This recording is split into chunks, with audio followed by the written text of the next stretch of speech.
Petitong, welcome to the channel. I'm Goats, and I finally got a stereo installed in my Land Cruiser 100 series. This Land Cruiser was equipped with the navigation from the factory, and so I had to do a conversion to non-navigation to get a aftermarket stereo installed.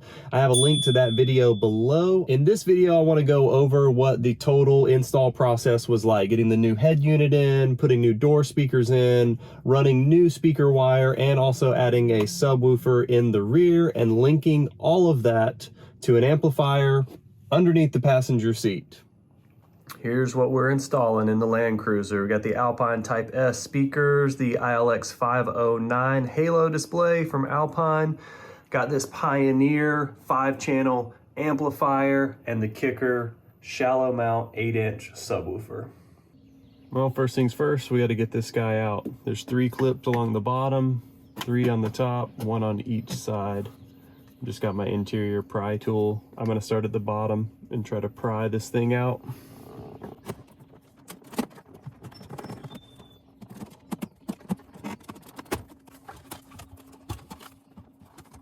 These are the 5 plugs that we care about right here. So what I'm going to do next is label each of these plugs with their proper letter, and then I'm going to go wire by wire and use some painter's tape to write down the corresponding plug number. And here we have the pigtails A, B, C, and D. These are the pigtails that plug into the non-navigation AC control bezel. Here are all the navigation wires. Got them all labeled. And what I'm gonna do is I'm gonna start with one of these pigtails. I'm gonna go plug by plug, but within each plug, I'm gonna go wire by wire and figure out which of these wires goes into the corresponding wire on plug A, and so on and so forth. That way I keep everything organized. I'm only cutting 1 wire at a time. All right, I've made a few of the connections here, so you can see I'm just going wire by wire. These are all on the A plug, and I'm just checking them off as I go to keep things simple. And when you get everything checked off, you should have something that looks like this. Tidied up, looks damn near factory to me. Temperature works, clock works. First thing I'm gonna look at is the head unit. I want to figure out which wires I need to connect to, and I believe this 20-pin connector is the one that we need. This blue-yellow here in slot 1 should be our battery. Power, 12 volts. This gray wire should be the accessory. Brown is ground. To get power to this new unit. Oh goody, look at all this stuff. We got some camera stuff. Don't need that right now. Here's our RCA for the front, rear, and subwoofer. Definitely gonna need that. There's our, looking for our power. Mic, let's see, HDMI, remote, steering remote. I don't think I need that. Let's see. This is the winner chicken dinner right here. Gotta dig into this stuff. There's our battery. Let's see, remote. Oh yeah, this is the goods. Okay, I got the main wires connected. This red coming out of the Alpine unit is the accessory power, which goes to the stock Toyota gray wire. Then this blue wire is the power antenna, which goes to this stock black and pink. Maybe it's black and red. And then the ground wire here coming out of the Alpine unit is black. On the Toyota harness, it's brown. And battery 12-volt power coming out of the Alpine is yellow, and the stock Toyota is blue with a yellow stripe. And we will also eventually hook up these two, the purple One is the purple white is reverse, and this one is for your parking signal. So I'll deal with those later, but for now, we want to get these three hooked up, and then this remote, blue-white, will go out to the amplifier. ILX 509. Let's get this thing out. Whoa. That might be the screen there. What else we got in here? Bubble wrap, spacer, more bubble wrap. Here's the back of the unit. Looks like a single DIN unit. Okay, that's it. Guess the screen's in here.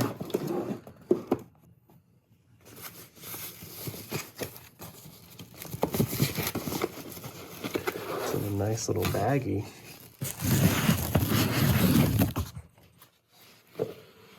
There we go. Okay, attached to the chassis. That looks pretty good. Feels solid. Guess this is how it interfaces with the head unit. Let's see. I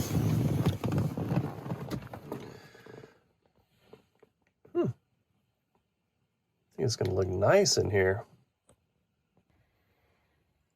We've got the screen attached to the body here, and I've plugged up my 4 wires that I've connected. So we're gonna do a quick test and just see if the head unit comes on when it gets some power. Hey, that's a good sign. Cool.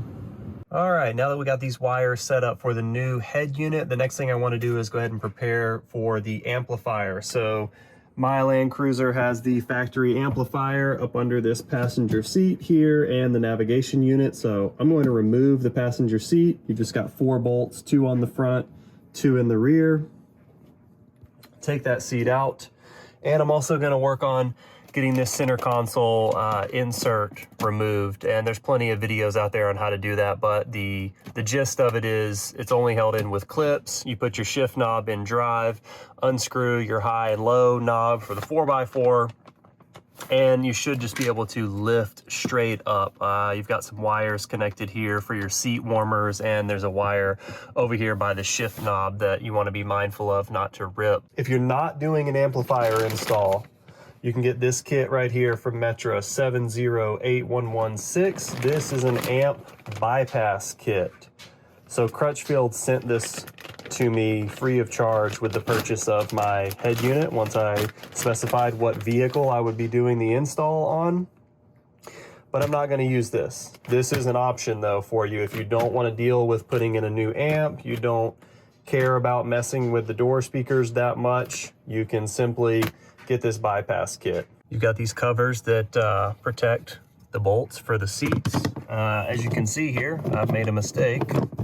Snap that one in half, so hopefully you won't do the same. But what you need to do to prevent that from happening, so be on the be covering just like that. You want to release these clips back here just by pulling outward like that, just expanding it, and then you slide this forward, and that will release these 2 guys. So I tried to pull up, which as you can see, just snaps it in half.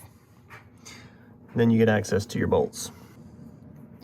Now that the seat is out, you get a better view of the factory navigation system and amplifier, which is all right in here.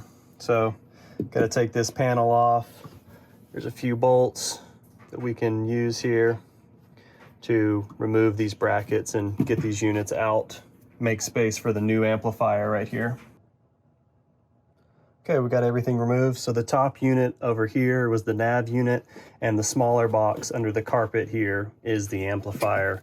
These are the speaker output wires here for the amplifier.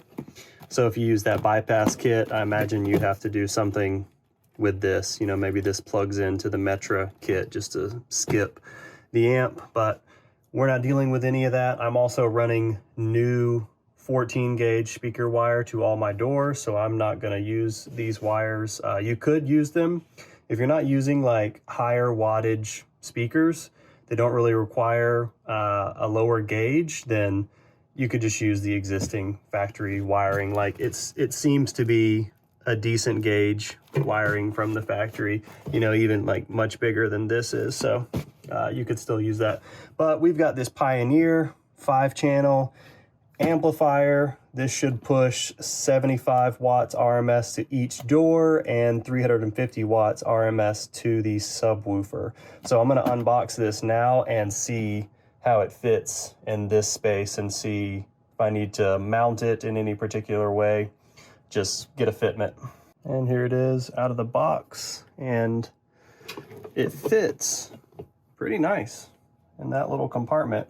I don't really see any opportunities to bolt it down. It's got bolt holes on all 4 corners, but nothing really lines up. So I'll have to figure out a solution for that so it sits under here, because this is metal on metal. So if you go under bumps and stuff, you're gonna hear some rattling. So I'd like to get it nice and flush underneath the seat here. So I'll have to figure out a solution for that. But for now, we can take a look at some of our connectors. We've got our ground coming from the battery. This is probably the remote in, which is going to come from the head unit. It will be the blue and white wire, so we have yet to wire that in, but it'll come through the dash and send a power signal to the amp to cue it to turn on and start drawing its full power. Got the speaker wire out here, sub channel here, and we should have some RCA inputs on the back side. So these will all come from the head unit and get plugged in here, and then the outputs will come out here, go to all 4 doors and the subwoofer. And then here's the center console, like middle trim piece out. So you see the 2 seat warmer plugs right here. And then you've got this plug by the shifter knob. And these are just your clips that hold this bad boy in place. So pretty straightforward. I chose to lift right here initially and then worked my way back to the cup holders and then to this side. And once I had this complete like back section towards the cup holders out, it pretty much just slid out of the center console. Then you just have to release your plugs and you're free.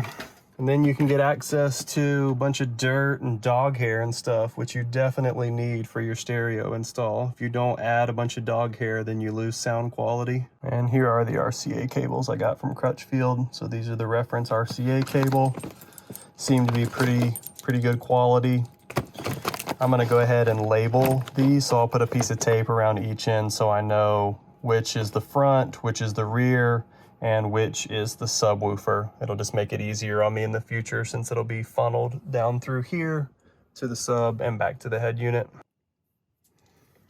All right, started running these to show you how I'm doing it. There's a little gap in between this black plastic and the tan plastic, and right towards the middle here, I was able to just kind of drop these down and feed them through. You got to jiggle them a little bit, but as you can see, I've got the other 2 through already. We're just doing the 3rd one now. To keep from having to remove the entire center console, I got a coat hanger. I just pulled the carpet back right here, and I fished the coat hanger up into here. So I'm gonna lasso that around all 3 RCA cables. You see I've got them just kind of bundled up, coming from the top here, go down, they follow this edge, and then they'll get pulled through and out here, and then I'll just stuff them under the carpet because it's easy enough to stick your hand under here and grab them. But this part is a little tricky because there's no space up here for your hand, so we're gonna fish them through with a coat hanger. Pretty sure this is where the cup holders clips mount, so I made sure that the RCA cables go under this bracket that goes across. And then just wanted to show you how I bent the coat hanger around the wires just so they stay in place, and then it helps this little edge here not get hooked on anything if you bend it back onto itself. So now I just need to take the coat hanger off, and I'll pull these through one by one, feed them up under the carpet. And there you have it, they're through. Nice and hidden, not blocking any clips, running along the trim, going up and plugged in to the head unit.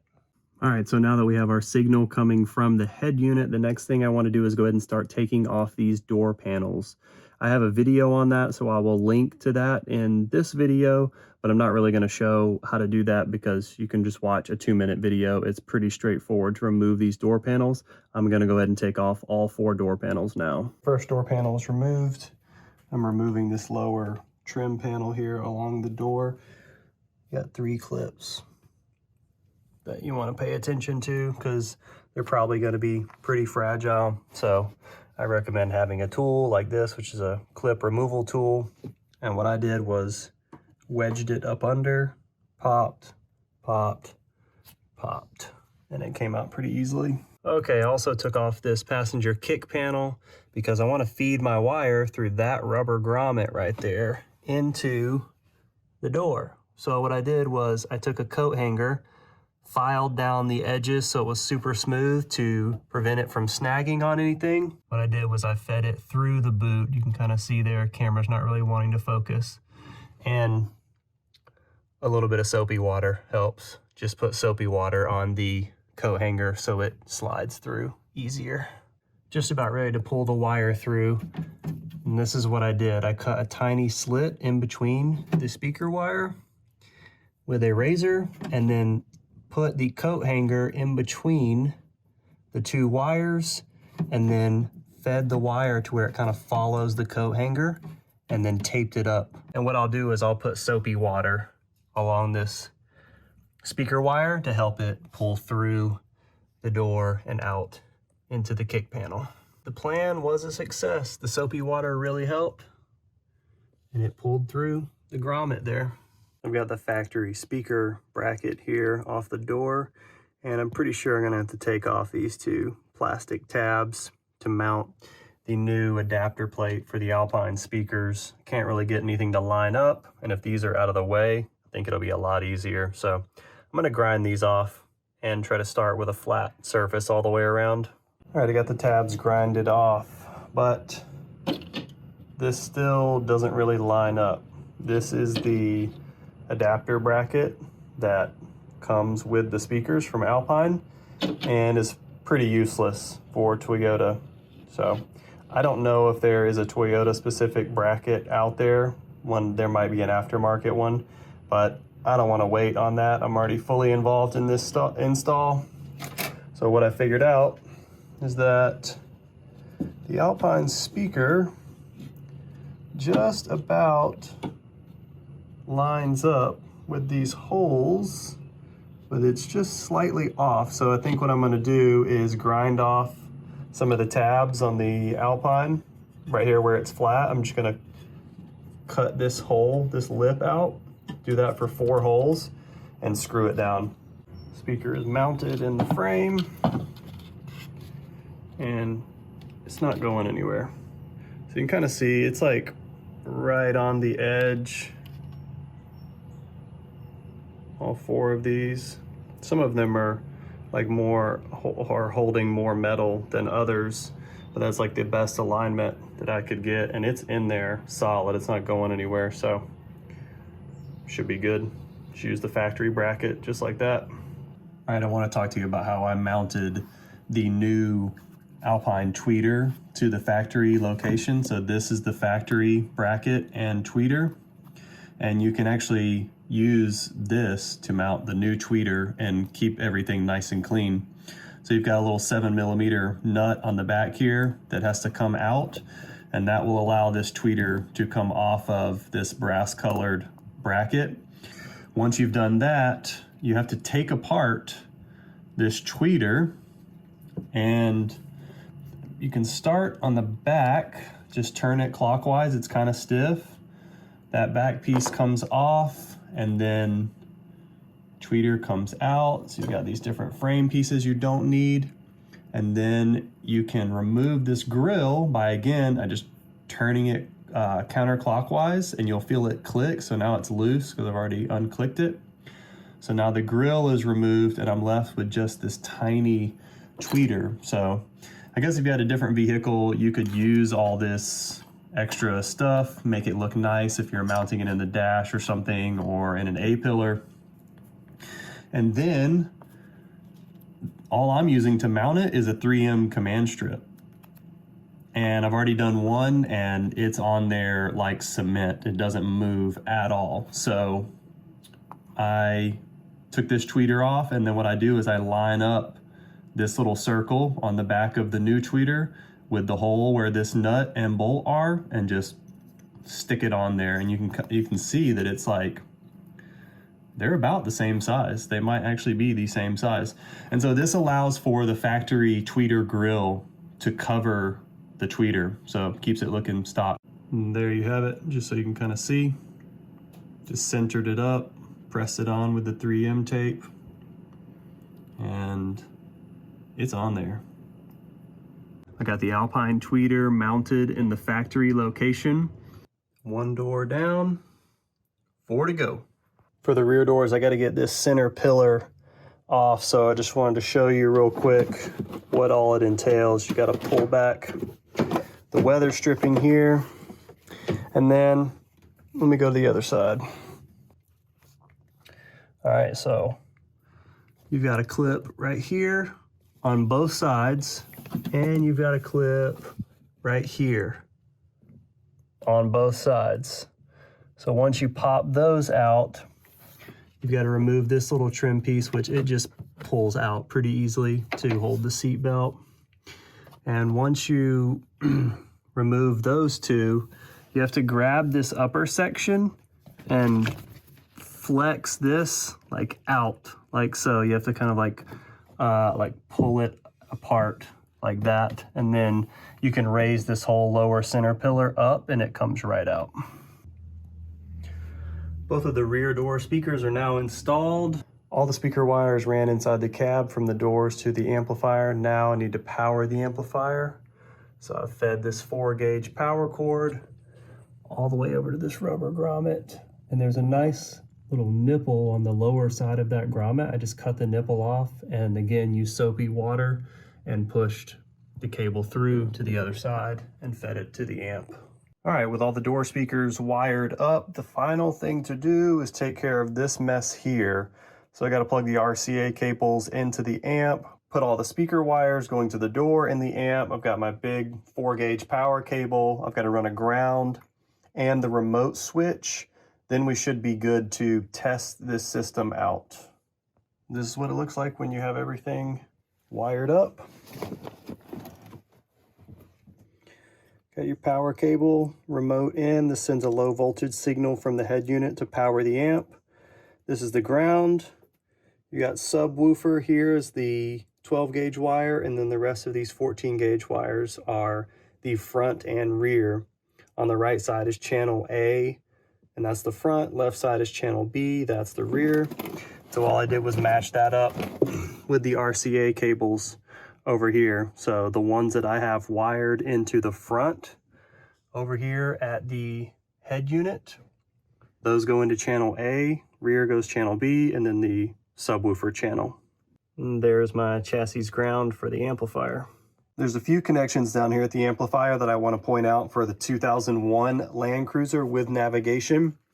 When I looked at the TLC FAQ, the pinout that they have posted is for an LX, and it did not match my 2 gray plugs. These here, these went into the amplifier, and these white plugs went into the navigation unit. Their documentation said that I would have a gray on this smaller plug, I would have a gray wire in position 2, and then I believe another gray wire at position 9.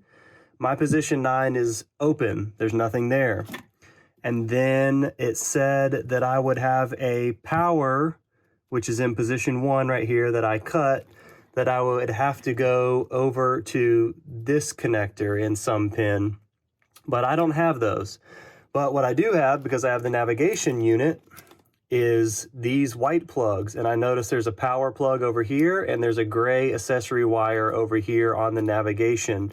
And then there's a ground. That actually did match up. There was a bigger ground on this plug and a smaller ground cable on this plug. Those matched up.